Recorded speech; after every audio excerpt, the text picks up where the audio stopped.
playing some 3-minute on Lee chess. Nope, 3-minute, not 1 minute. The most wonderful of chess sites.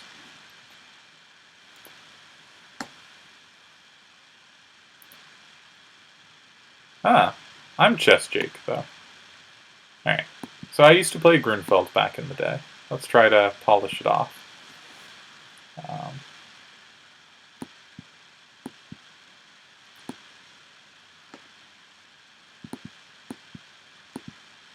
So I like this c6 line because I can really think about taking on c4 next turn. Usually white exchanges on d5 first. Okay. They defended c4, so I'm going to hold off on taking. I feel like their queen could be a little bit out of play. So what I'm going to look to do is maybe get a bishop here countering their bishop. Okay. So I was thinking knight e4.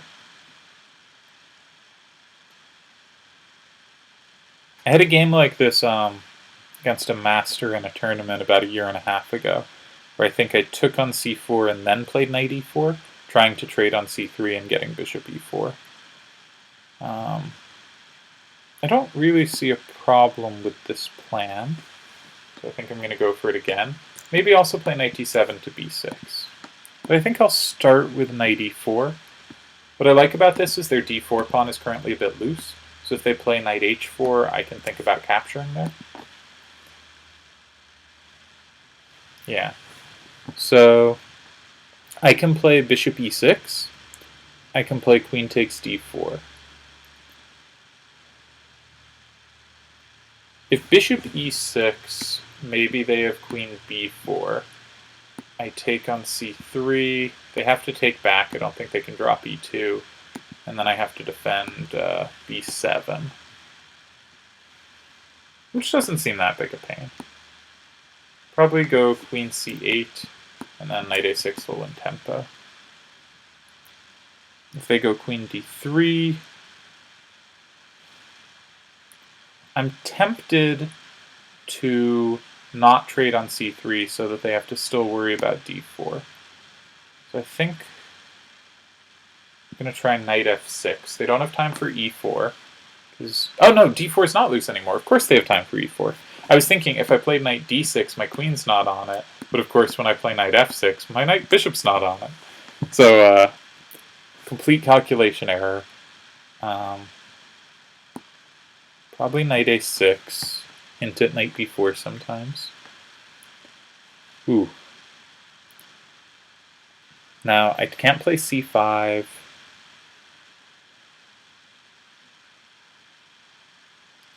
I think now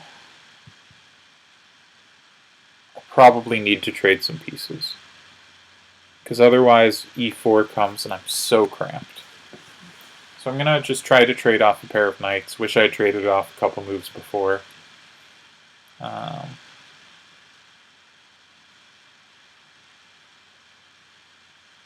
Yeah, I don't like this position.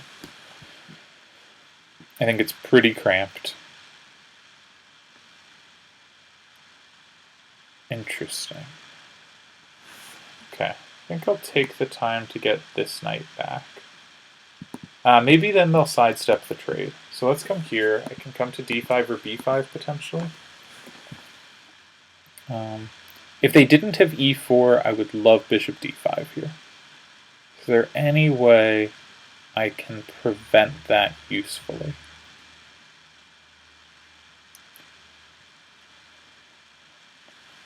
I should keep in mind that g5, f3 is the only square. Like if it's never going to trap anything there. I could play a5.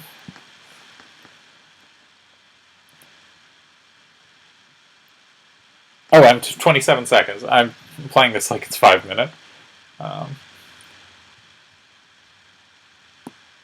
Maybe knight d5 with queen b7, I have rook b8. But this is just far too slow. Probably play e4, and they do. I'd like to play rook d8 next, but let's do it. I don't think their queen can come anywhere with tempo, and this pawn isn't that well supported. Ah, it can. Alright, so I have to play... no, c5 does nothing. Well, this is a miserable position. I can move my queen. Don't have to resign this turn. But now I have nothing on their pawn. They could take on e7. They should just play f3 and then take on e7. This works too. Bishop e4, bishop e7, it doesn't matter. I will resign. Alright. Blew it in the opening when I thought I had pressure on d4, but didn't. Should have exchanged on c3 earlier. And just took far too long to end up solving the problems. Okay, gotta play faster. 0 for 1, I think. Yeah. Let's get our share of the center. I'm gonna try the Queen's Gambit accepted. Play a quick bishop g4. Now, this is a developmental scheme I picked up from a friend. Play a6, avoid knight b5 type stuff. Not super necessary, but I like bring the bishop to d6. h3 is a good move. I'm going to castle. If they ever play e4, I have bishop takes f3, followed by knight takes d4. And they cannot take back due to bishop h2. So I win a pawn, theoretically. Did I find the one position that doesn't win the pawn? That can't be.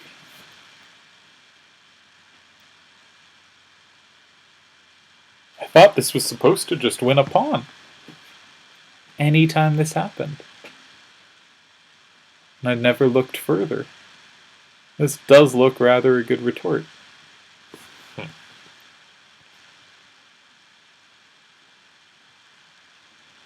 Huh. I think this is just lost now.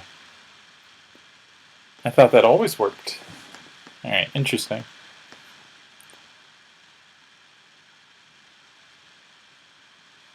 But normally my queen's on e7, but I don't see, or no. Then I don't have queen takes d4.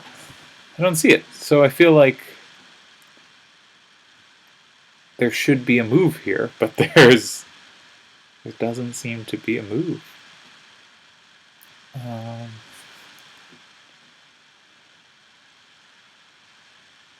I don't even see a way to complicate or where a potential move would be.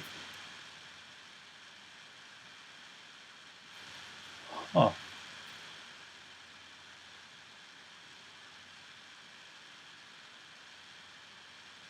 Yeah, I'll just resign this 0 for 2, but I'm really curious. Yeah, so this is winning for white. So I just don't have bishop f3 here. I mean, I can play it with e5, and e5's a normal thing. But I do not have knight takes d4. Huh. But then I don't understand when I would have knight takes d4, because I've definitely seen this tactic. So I guess actually, I mean, bishop f3 makes sense to play e5. That's the standard kind of fight in the center. And if d5 can come in, yeah. But, I thought the whole point was anytime white plays this, I can grab. So let's say h3 wasn't included. Let's say they played rook e1, here, e4. Okay. So it must just be the importance is rook e1, preparing this stuff doesn't allow it. Because if they just played h3, bishop h5, then e4, now I would have the trick. But with rook e1 played, it goes away. And I didn't understand that that changed the position. Interesting. Alright. 0 for 2, but we learned something. Nope, not 1 minute. We're playing 3 minutes. Huh.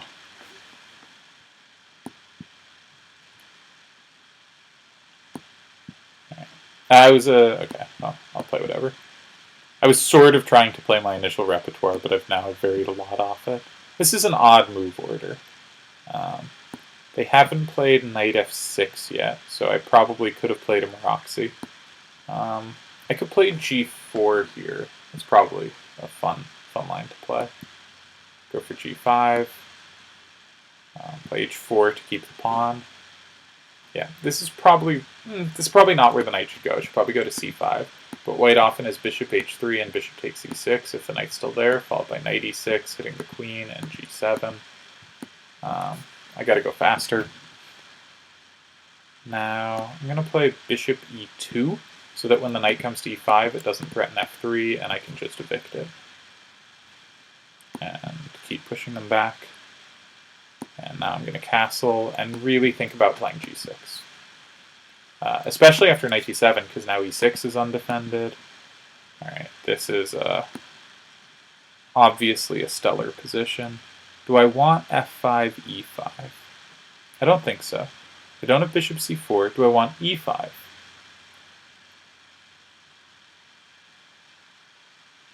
e5 looks kind of promising. Let's make the game exciting. Let's sack a pawn to open some lines. Can still sack one. Maybe I should just play bishop g4, but then knight c4. So, okay.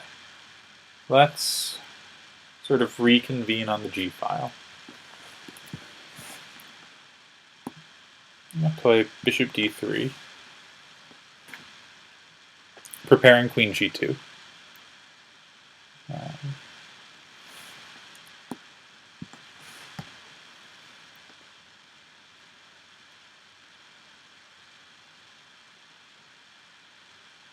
So I could play, ooh, it doesn't work. I was thinking bishop h7, rook h7, queen g6, but they have king g8.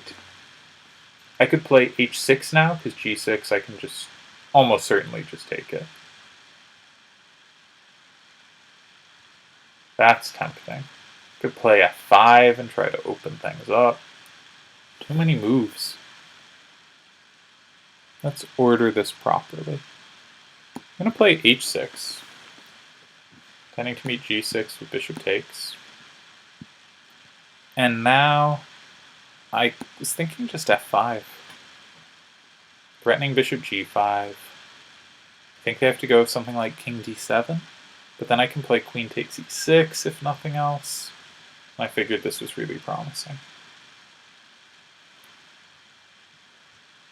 Might not be quite as good as I thought. King c7, knight b5, king b8. Do they survive? They might. My queen will lose tempo there. So can I do this a different way? Let's take an e6 with the pawn.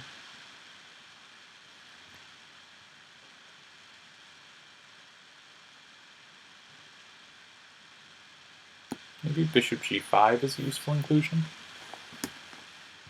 I'm going to keep the checks in reserve just because I don't see what they accomplish now. I was thinking bishop e7, maybe bishop f6.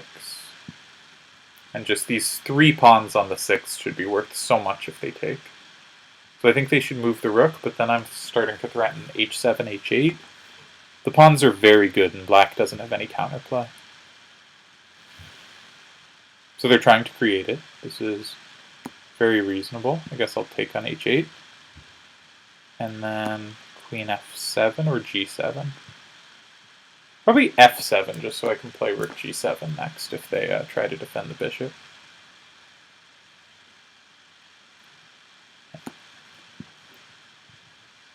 And I don't see how they continue the game.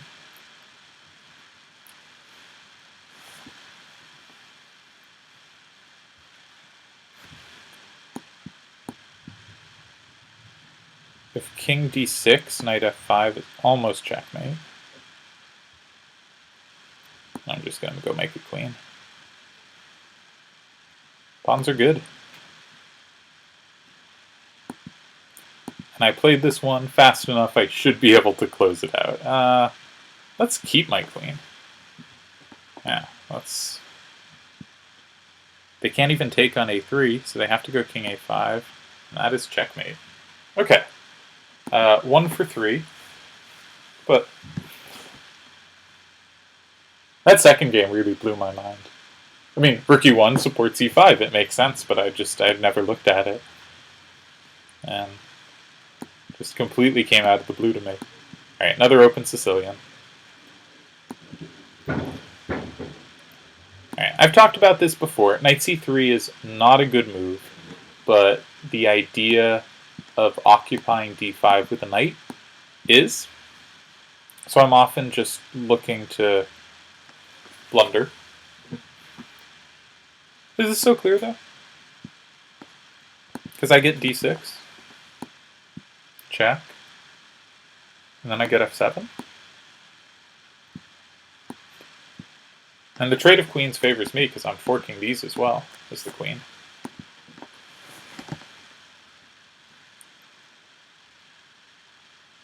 Okay, so they're not going to trade. That makes sense. But they still have to figure out what to do with their pieces.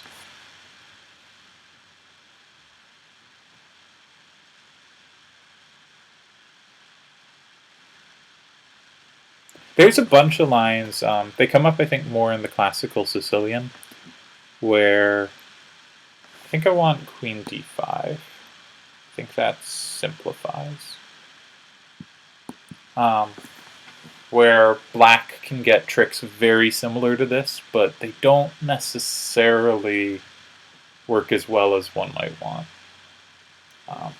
Maybe they play knight d or b4. Yeah. I'm going to take g5, just because it seems the freer piece. And then go to d2. Now we have two pieces for the rook. We're threatening knight f7. Yeah, they're going to avoid it. Maybe rook e1, start piling up here. My bishop's defended, so it's pretty easy for me to take on e5 without getting devastated by a fork. Also play f4.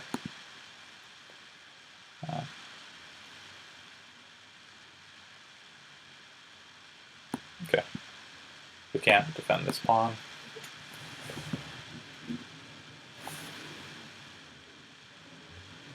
I'm going to play rook takes, just so they can't play bishop e6 this turn. And then I'm going to get out of the pin. Maybe c1, so I'm not on a light square.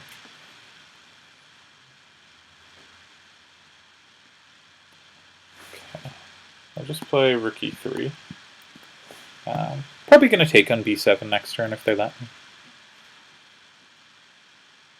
I have a pawn and two pieces for the rook, two knights, which is easily adequate compensation. Traditional counting,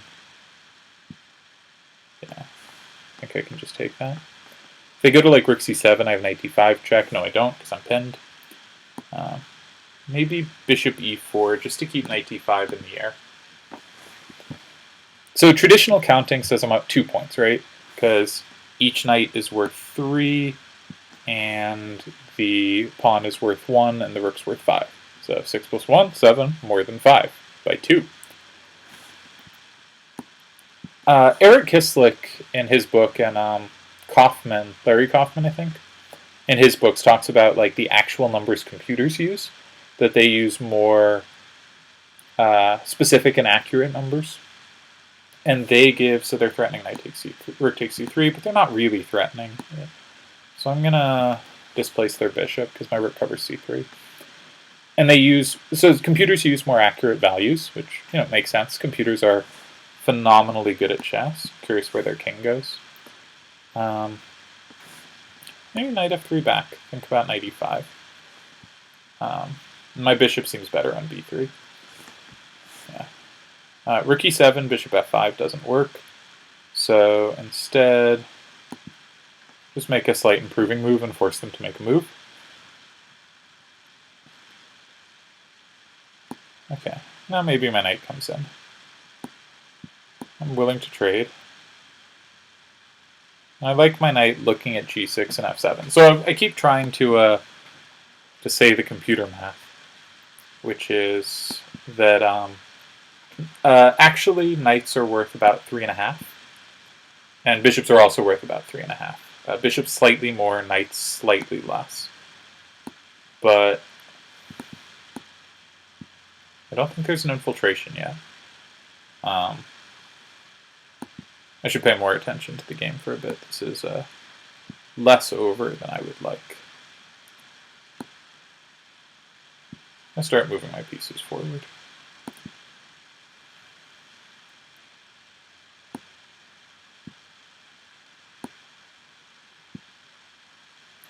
Just keep the knight on a safe square. Let's check a few times because I have thoroughly lost the thread. Drive the rook out. Poke once more. Now maybe I can send the king to a square where it's a little awkward. Try to trade a pair of rooks. Knight f6 there might have worked, but they have checks. Okay. Let's play knight f6 here. And now we finally get a rook trade. And now I can push the pawns.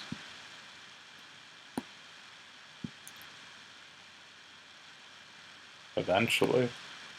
Man, I'm slow at this. Right. That defends h5, so now I can play g5. And look to play g6, g7. Is that a stalemate? Yes, it is. Right. Luckily, I can go to a square that, yeah. Ooh, I'm really bad at spotting those cling checks at the end. I often give opportunities where I give them too few squares. Okay, 2 for 4. Conversion was bad. So anyways, back to what I was trying to talk about. So knights are actually worth about 3.5, and rooks are worth 5.25.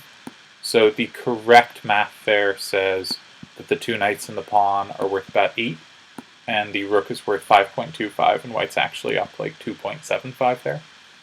Right.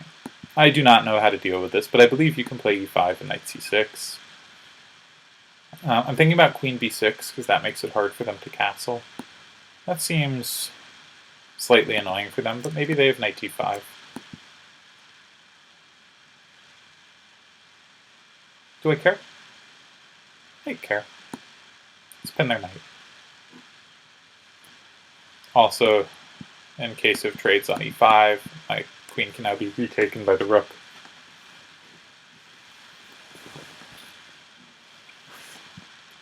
Yeah, so I think I'm just going to develop. I have queen b6 check anytime I want it. If they play like bishop e3, I can take on f4 and then play it. I'm going to offer a queen trade. I think I'm a little better here. White's pawn's isolated. In the case of a queen trade, I mean. White's pawn's isolated and their king has castled first. So their king looks a little safer. So general principles kind of suggest that a queen trade should favor me. Alright. So how can we not just lose the d5 square? I think I'm going to start with... I don't want to lose every piece that can contest it. So how do we go about this?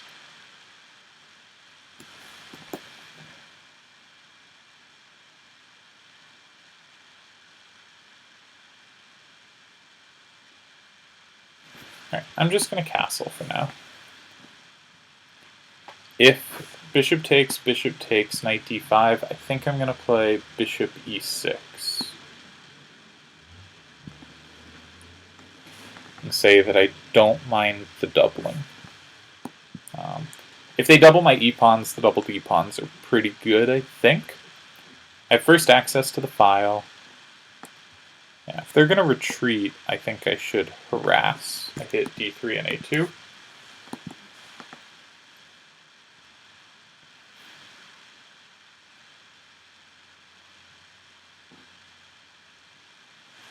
I think I can take a2 with the bishop, because if c3 I can take on d3.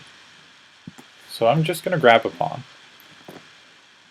Yasser Seirawan would be proud of me. Pawn grubbers unite. If b3, I can play bishop takes b3 was the other key point. Okay. So I'm going to cover that square, the f5 square.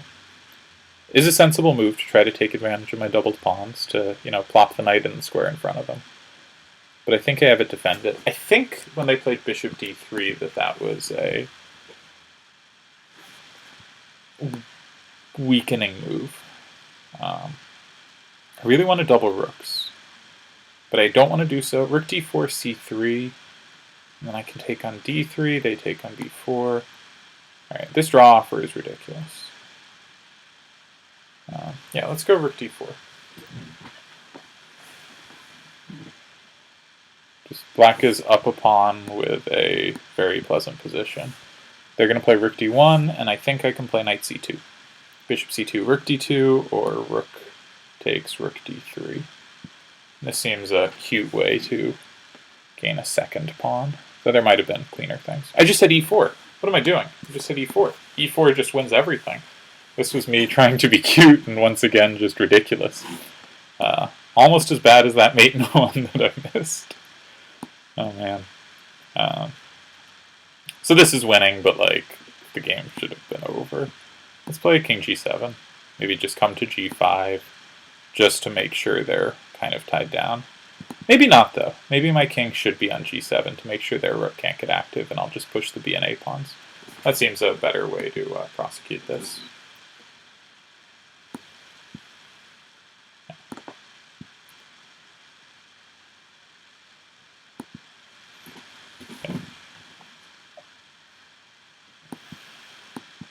I'm going to threaten rook b2 after trades. Maybe see what they do with the pawns. My pawns still defend it, so... maybe h5. Break their pawns up a little. Yeah, now king h6. Their rook is tied. Okay, come on. Alright, 3 for 5. Somehow made it to 2350. I'm curious if my eval of this position... my guess is like black's plus 0.2, but maybe given the d5 stuff. So I was guessing minus 0.2 for the eval, because black I was saying was better. And I am correct-ish. You know, but very much in the vicinity of most moves, and if anyone's better, it's black by a tiny bit. And then bishop g5, I played castles, which is okay. But bishop e6, just not at all worried about the doubled pawns. Bishop e6, fe6. It wants to insert bishop c5 first, but let's say fe6. And it's just not worried at all, and the thing is white suddenly never has their entry, and black still has theirs. So the eval is now moving back to tiny advantage to white, but basically equal in all lines here. Did I play a real line against this? I should probably check this. Knight f3, so knight bd7 is the move. Okay, with bishop e7 to follow. Why not knight c6? fe5. Yeah, that makes sense. Yep, they're just going to trade queens in an awkward way for me. So knight bd7 does a similar thing, but avoids that. Alright, that makes sense. We learned something, at least I did. Cheers.